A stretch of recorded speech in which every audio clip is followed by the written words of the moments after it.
오늘 우리에게 주시는 하나님의 말씀은 로마서 12장 21절 한 절 말씀입니다. 하나님 말씀을 한 목소리로 고백하겠습니다.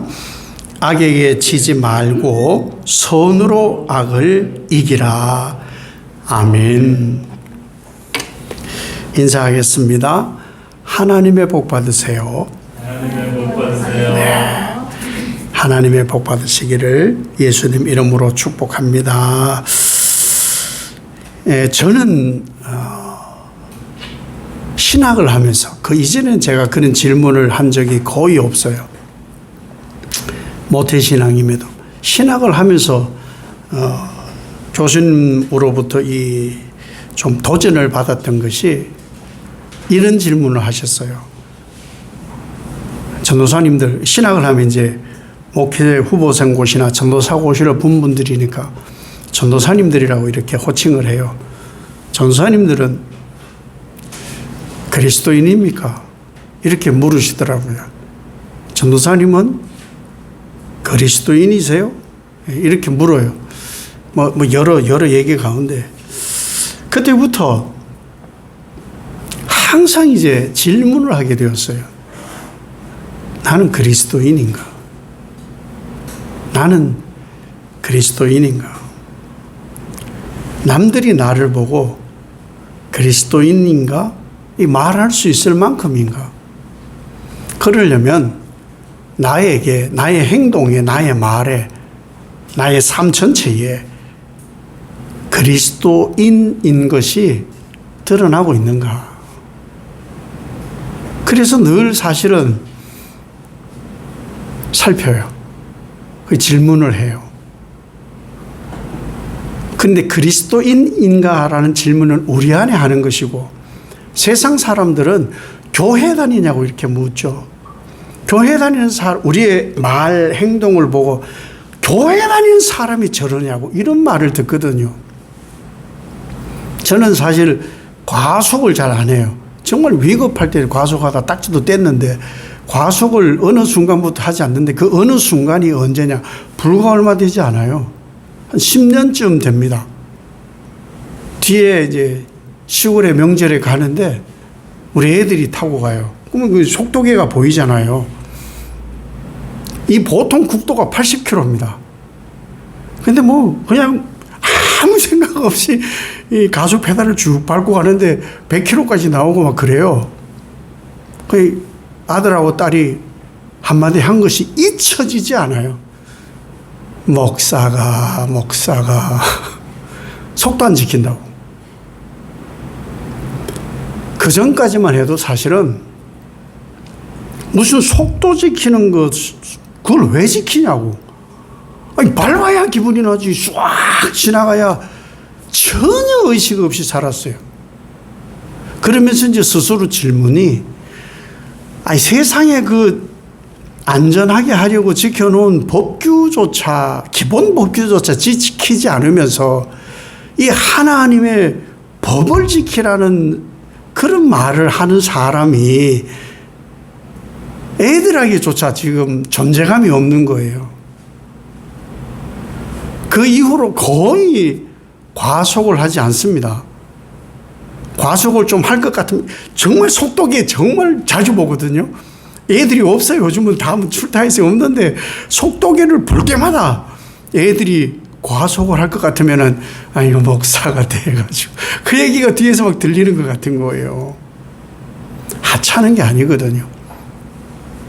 드러남이 아무도 없을 때 내가 주변에 아무도 없을 때 그리스도인인 것이 드러나야 되는가? 그래야만 된다. 이 얘기를 하고 있는 것이 이 로마서인 거예요.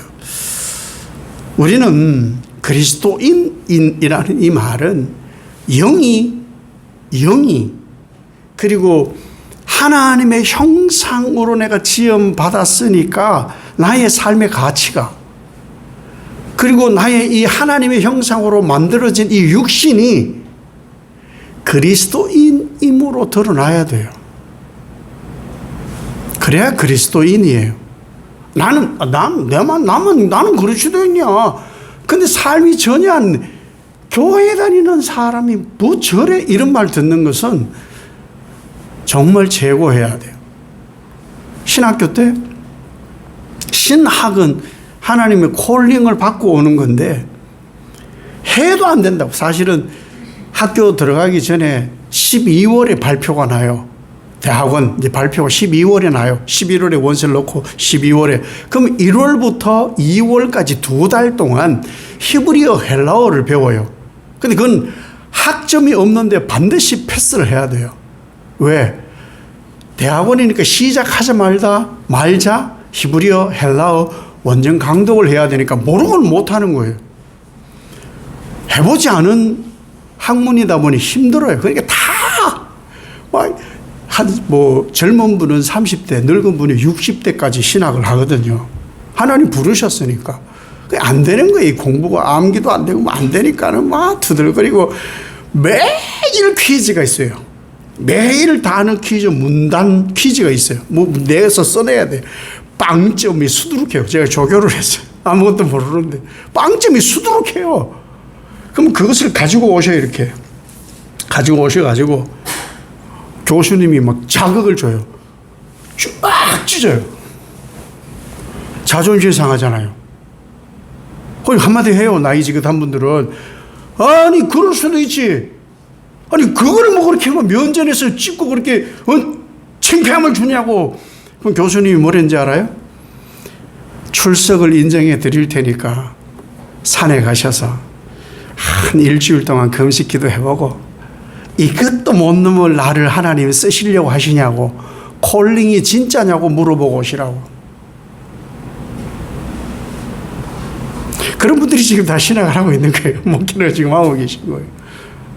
하나님의 부르심은 하나님을 위해 살겠다고 왔으면 지혜를 구하라 이거예요. 근데 그분들이 다 패스를 했을까 못했을까? 다 패스했어요. 2달이 지나고 개학 첫날, 3월 첫째 날 개학날 구약 원정 강독을 하는 그날 그 교수님이 하시는 말씀이 뭔지 아세요? 다시 얼굴 보았네요. 왜 2달 전에는 못한다고 자존심 상해가지고 그럴 수 있느냐고 팍팍 대들고 그랬어요. 하셨잖아요. 하나님의 부르심이 있는 거잖아요. 2달 일을 모르고 그 분노한 거예요. 하나님의 모습이 나에게 나타나야 그것이 그리스도인인 거예요. 하나님과 맺어져 있다. 맺어져 있다. 로마서 1장부터 11장까지는 그리스도인이 어떻게 되느냐는 얘기를 해요. 이 교리서니까 교리서. 12장부터는 그 그리스도인, 예수 믿는 사람, 교회 다니는 사람은 어떻게 살아야 되는지의 총론이 12장에 있는 거예요. 그래서 이런 질문 해야 되는 거예요. 그리스도인이세요? 그럼 그리스도인의 삶이, 고백이, 행동이 예수님처럼 나타나야 그리스도인이라고 오늘 말씀을 하고 있는 거예요. 어떻게? 나는 예수를 믿게 되었으면 이제 남하고의 관계가 중요하잖아요. 예수님이 나를 위해 오신 것이 아니라 나를 포함한 모든 인류를 위해 오셨으니까 이웃을 위해 오신 거예요. 그렇죠? 나 아닌 너. 그것이 구약의 핵심이에요. 하나님 사랑, 이웃 사랑. 신명기와 레위기에 있는 중요한 말씀. 신약에서 예수님 하신 말씀은 하나님 사랑, 이웃 사랑, 서로 사랑. 여기까지 예수님은 확대하신 거잖아요. 그것이 나타나야 되는 거예요. 누구에게? 나는 하나님 사랑. 이웃 사랑은 나는 잘 몰라. 나는 나만 사랑. 이런 시대가 되어가고 있는 거예요. 울타리가 점점 작아지는 거예요. 그 자체가 이미 그리스도인인 것을 스스로 거부하는 시대라는 거예요. 너를 위해 사는 거예요. 너를 위해. 예수 내가 믿어. 나는 이제 예수 믿었어. 천국행 티켓을 받았으니까 남에게 얘기해봐. 아이고 기대기 맞아. 욕먹어. 관계가 서먹해지고 안 좋아. 나만. 그것보다 멍청한 그리스도인은 없어요. 너를 위한 것이 너를 위한 것. 그 너를 위하여 살아가야 할 이웃 중에 하나님께서 가장 중요한 이웃을 맨 먼저 맺어주신 분이 누구냐? 나는 못해요. 성령님이 있어서 가능해요. 그래서 예수 믿겠다 하는 순간에 나로서는 할 수 없고, 과거에 내가 나타나서 나는 나만 중요해, 나는 나만 잘 몰라, 나는 나만, 그거를 깨치게 하기 위해서 예수 믿겠습니다 하는 동시에 주신 분이 누구시냐? 성령님인 거예요. 성령님이 계신 분, 그분은 나만이 아니고 이웃과의 관계에 하나님 사랑을 드러내도록, 이웃에게 하나님 사랑을 드러내게 함이 그리스도인이거든요. 그 그리스도인 되게 하는 거예요. 성령님이 계셔야 그게 가능하거든요. 영은요, 성령님하고 악령밖에 없어요. 성령하고 악령밖에 없어요. 악령도 하나님 고백해요. 욥을 시험하실 때 하나님 앞에 마귀 사탄도 와 있었거든요. 하나님 이러고 얘기한다니까요. 사탄도 그 하나님 이렇게 해요. 그런데 악령, 이 거짓 영 사탄은 하나님을 고백하는데 하나님 사랑은 받아들이지 않아요. 그러니까 하나님 사랑이 없어요. 입술로는 하나님 사랑을 말하는 것 같은데 그에게 모든 나오는 것은 사랑이 없어요. 또 진리이신 예수님이라고 하나님이 말씀하셨는데 진리인 예수님을 받아들이지를 않는 것이 악령이에요. 그리고 우리를 어떻게 하느냐? 죄로 끌고 가는데 죄가 죄인지 모르게 해요. 그게 사탄의 악령의 힘이에요. 우리는 기본적으로 이렇게 하면 안 되는데 이건 아닌데 이러잖아요. 기본적으로 하나님께서 성령 이전에 주신 것이 양심이라는 거예요.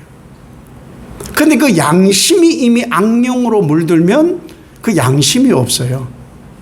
없어져요. 그에게 강력하게 필요한 것은 성령이에요. 성령이 있어야만 죄를 인정을 해요. 성령이 없으면 삶을 저지르려 해도 죄인지를 몰라 내 삶을 저지르려 하는 거예요. 모르니까. 그 죄를 인정하지 않기 때문에 그래요. 하나님의 질서를 인정하지 않기 때문에 그런 일이 벌어지고, 더 나아가서 어떻게 하는지 아세요? 악령은 하나님의 일을 방해해요. 전도를 할 때는요, 참 재미난 일이 많아요. 가급적이면 한 사람을 전도하는 게 제일 좋아요. 한 사람 이렇게 만나는 게 좋아요. 두 사람을 만나잖아요. 그 두 사람 중에 한 사람은 반드시 방해꾼이에요. 한 사람은 받아들이려고 해요. 그런가? 그런가? 마음이 막 움직이는데 옆에 사람이 초쳐. 전문용어로 별거 없어. 아니야. 이제 다 숭구라야. 못 듣게 해요. 마음이 쓱 기울었다가 그 사람하고 관계를 끊어질까봐, 그 사람과의 관계가 끊어질까봐 전도자의 말을 듣지 않게 해요. 그게 악령이 하는 일이에요. 악령. 그리고 이웃과 가급적이면 손절을 해요. 손해되는 게 너무 많으니까. 뭐 별로 유익이나 도움되는 게 없으니까. 그래서 자꾸만 악령은 손절을 해요. 손절. 미워하게 하고 욕심내고, 미워하고 관계를 끊어도 유익하다 싶으면 잘 지냈어 자기, 미안해, 그리고 자기 유익을 싹 챙겨가는 거예요. 그게 악령이 임한 사람이 하는 거예요. 당연히 예수가 없어요. 그러니 당연히 예수를 알지를 못하는 것이죠. 이웃을 성령으로, 성령이 내 안에 계신 이 그리스도인은 어떻게 사느냐를 지금 14절부터 쭉 얘기를 하는데 한 절 한 절 다 하려니까 한 40분 걸리겠더라고요. 그래서 제가 좀 줄였습니다. 14절부터 한번 말씀을 보는데, 너희를 박해하는 자를 축복하라. 축복하고 저주하지 말라. 아멘. 내가 잘못해 비난받는 건 그건 박해 아닙니다. 내가 잘못하는 건 비난받아야 됩니다. 근데 진짜 비난은, 이 박해는 뭐냐? 하나님 말씀대로 했는데 사람들의 삶하고 다르니까 그 사람들이 막 비난하는 게 있어요. 그 비난이, 그래서 그 손해가 박해예요. 하나님의 말씀대로 하면은 비난이 있습니다. 그것이 박해인데, 그 박해가 있는 사람에 대해서 어떤 태도를 취하느냐예요. 혹 여러분 예수 잘 믿는다고, 주일이면 교회 간다고, 또 뭐 삶에 이 사람 왜 정신없이 왜 막 다 퍼주지? 이 사람은 왜 이러지? 혹은 비난도 하고 조롱도 하고 비아냥거리는 그런 사람들 혹 주변에 있어요? 그러면 여러분 신앙생활 잘하는 거예요. 더 중요한 것은 비난하고 욕하고 해도 저주하지 말아야 돼요. 잘 되나보자! 이러고 안 돼요. 저주하지 말고 뭐 해야 되느냐? 성경이 우리에게 말하는 거는 축복하라요. 어렵죠? 축복해야 돼요. 저주하지 않는 것까지는 어디까지 할 수 있어. 그런데 축복은 내가 도저히, 내 정신머리는 내가 지금 살아있는 동안에는 그 생각만 하면은 내가 우라통이 치밀어가지고 그거는 예수 모르는 거예요. 그리스도인이라고 자기는 말하지만 아직 그리스도인 아닌 거예요. 예수의 삶을 사는 것이 아니에요. 더 심하게, 더 좀 혹독하게 말하면 예수와 관계없이 사는 거예요. 이어져 있잖아요. 저주하지 말고 축복하라. 예수님이 말씀이에요. 의 때문에, 하나님의 삶을 사는 것 때문에 박해를 받고 욕먹는 사람들아 기뻐해. 예수 잘 믿는데 욕먹으면은 확 한마디 해야 이게 속이 막 시원해지잖아요. 그런데 그거 하지 마. 도리어 욕하지 말고 기뻐하고 즐거워해. 왜? 하늘에서 상이 있다니까? 그것도 커. 라고 예수님 말씀하세요. 이것이 그리스도인이에요. 15절은 성령이 있는 그리스도인이 어떻게 사느냐를 이렇게 말씀합니다. 즐거워하는 사람들과 함께 즐거워하고 우는 자들과 함께 울라. 아멘. 이게 뭔 말이냐면요, 상대를 나처럼 여기라는 거예요. 상대의 입장에서 생각하라는 거예요. 여러분 최근에 아주 짧은 기간 속에 여러분 주변 사람 중에 아픔을 당한 혹 사람 있나요? 아픔의 종류는 여러 가지를 치고, 그래서 그것 때문에 우신 적 있나요? 최근에 여러분 가까이 있는 사람 중에 엄청나게 아픈, 저는 그것을 제 방법을 알려드린 적이 있어요. 저는 신문에 사실 볼 건 별로 없어요. 가슴 아픈 얘기들, 갈등 얘기밖에 없는데 왜 보느냐? 그거 붙들고 기도하는 거예요. 하나님, 우리나라 정치가 좀 건강하게 해달라고 늘 기도하거든요. 누가 세워도 똑같아요. 건강하게 해달라고. 또 세계 정세라든지 그런 마음도 들어요. 하나님, 김정은 저걸 확 죽여버리면 되지 않아요? 그게 아니거든요. 하나님은 김정은도 회개하고 돌아와야 되거든요. 김정은의 할아버지인 김일성은 교회를 다녔거든요. 주일학교도 다녔던 어린이거든요. 근데 잘못된 사상이 들어가니까, 성경도 읽었어요. 잘못된 사상이 들어가니까 폐쇄된 그런 나라를 지금까지 만들어가고 있는 거예요. 전 세계에 일어나는 사건, 사고들을 보고 그런 것을 좀 가슴 아파해야 되는 거예요. 주변에 일어나는 일로 내가 아파서 우는 것을 지금 예수님은 말씀만 하고 계신 거예요. 신앙이 고립되어서 나 중심, 그냥 전부 나야, 이렇게 굳어지게 되면요, 울음이 없어져요. 울음이 없어져요. 제가 싫어하는 예능에 말이 있다 그랬잖아요. 그래서 그 사람까지도 싫어하게 되는데, 싫어한다는 표현보다는 덜 좋아해요. 나만 아니면 돼. 굉장히 이기적인 거거든요. 그 예능이니까 막 웃어 넘기는데, 아니, 너를 위한 거. 예능은 시청률 때문이니까 그 사람 본래 그런 마음은 아니겠죠. 나만 아니면 돼. 나 중심이 되면요, 안 울어요. 그런데 예수님은 이 땅에 무엇하러 오셨느냐? 울고 죽으려 오신 거예요. 그래, 예루살렘에 추수할 것이 많은데 추수할 일꾼이 없는 거예요. 그래서 예루살렘을 보고 예수님이 뭐 하셨느냐? 우셨어요. 그것이 그리스도인이에요. 나 아니면 뭐 관계없어. 예. 예수와 관계없이 사는 거예요.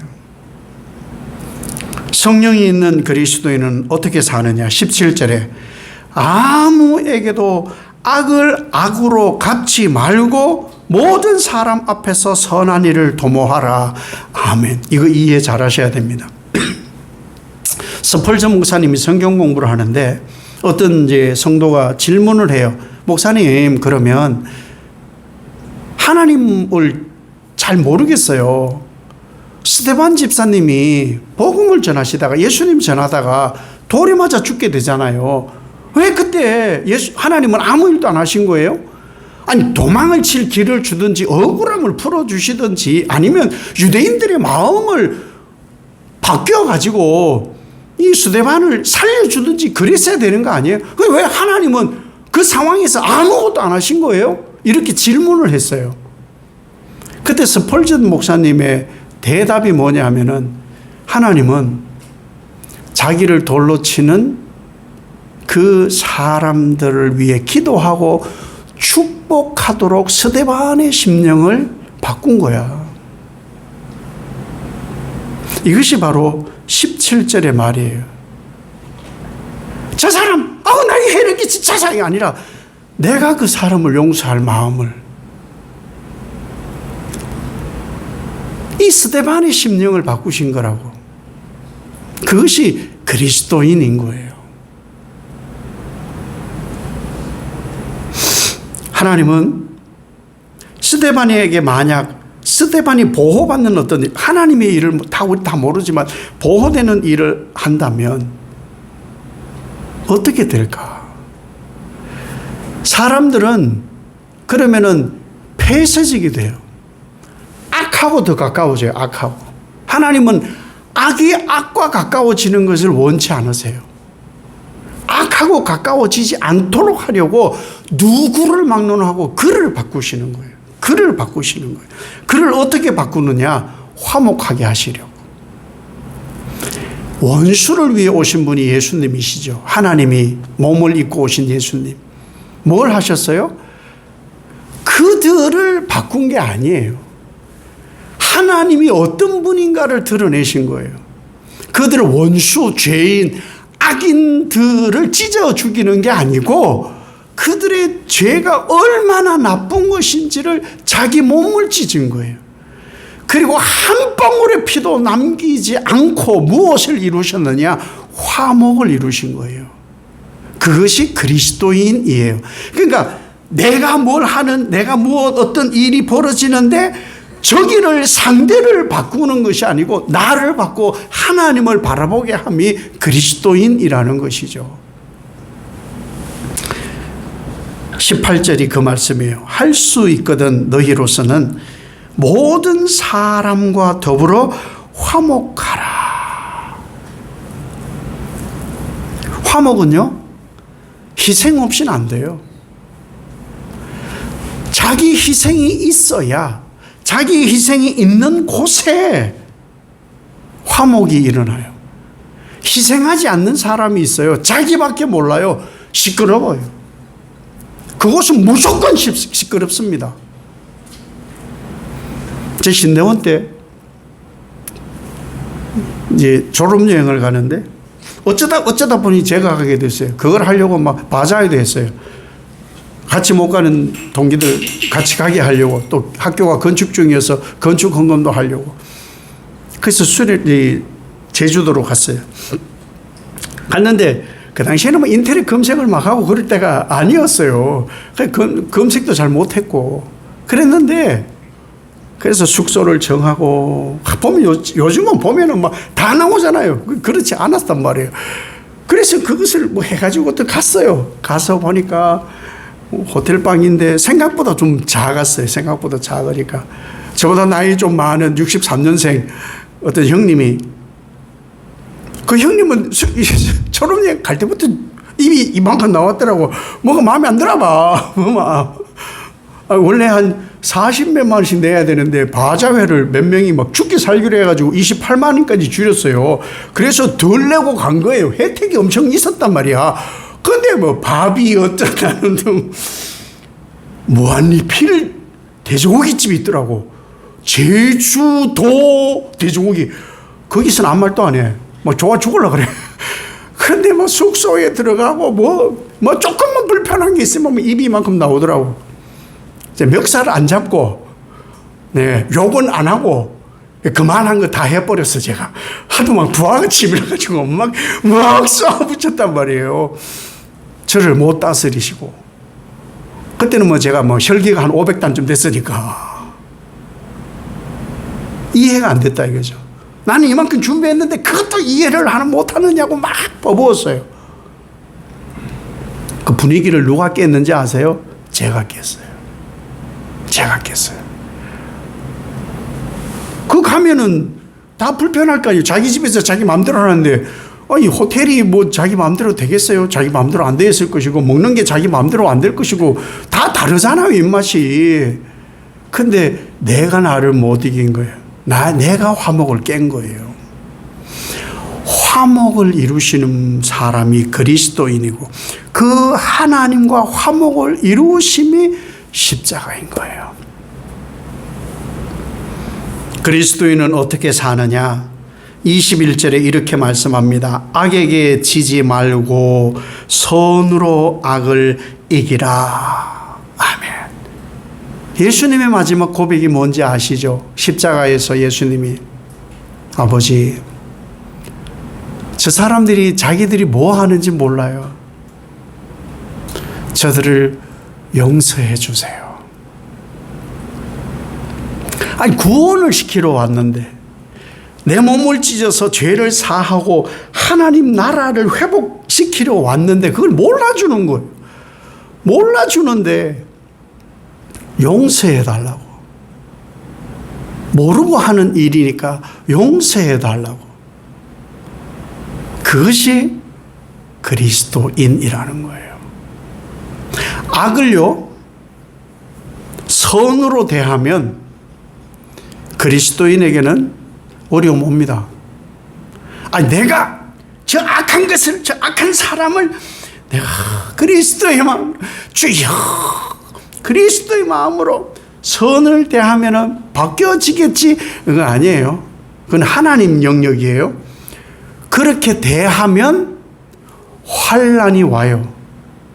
왜? 다 안 똑같아. 어려움이 있어요. 그런데 많은 그리스도인들이 내가 이렇게까지 하면은 좀 저 사람이 받아들여져야 되는 거 아니냐고 하나님. 그럼 스펄전 목사님께 질문했던 그분하고 같아요. 변하는 게 없는 거예요.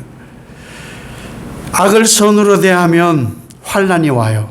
그때 담대하라고 말씀해요. 왜? 그 담대함이 왜 필요하냐?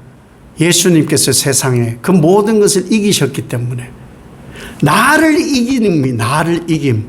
나를 이겨서 내가 예수 믿기 때문에 예수님이 나에게 나타나야 되는 거예요. 근데 내가 나타나지 않으니까 자꾸 분위기가 깨지고 화목이 깨지게 되는 거예요. 이것이 로마서에서 말씀하는 그리스도인은 이렇게 살아야 됩니다라는 거예요. 그 맥락에 있는 말씀들을 한 번 더 묵상하면 좋고요. 질문이죠. 여러분은 그리스도인입니까? 그리스도인이라면 하나님이 내게 해주신 것처럼, 하나님이 내게 해주신 것처럼 그렇게 나의 이웃에게 할 때, 상대방에게 그 일을 행할 때 하나님의 선이 이루어져 가는 거예요. 환난이 있어요. 환난이 있지만 그 욕을 먹고 환난이 있으면 기뻐하고 즐거워하라. 하늘에서 너희 상이 큼이라. 이 복을 받는 여러분 되시길 예수님 이름으로 축복합니다. 아버지 하나님, 하나님의 말씀입니다. 하나님이 하셨고 주님이 하셨으며 성령님이 인도하십니다. 늘 질문하십니다. 그리스도인이냐? 너 날 닮았니? 상대에게 그렇게 하고 스스로에게도 그렇게 해라. 그래서 하나님처럼 살아야 된다. 그 일이 나에게 이루어져 그리스도인의 삶이 드러나고, 아, 저 사람이라면 그리스도인이다, 교회 다닐 수 있겠다, 칭찬받는 성도들 되게 하옵소서. 예수님 이름으로 기도 올리옵나이다. 아멘.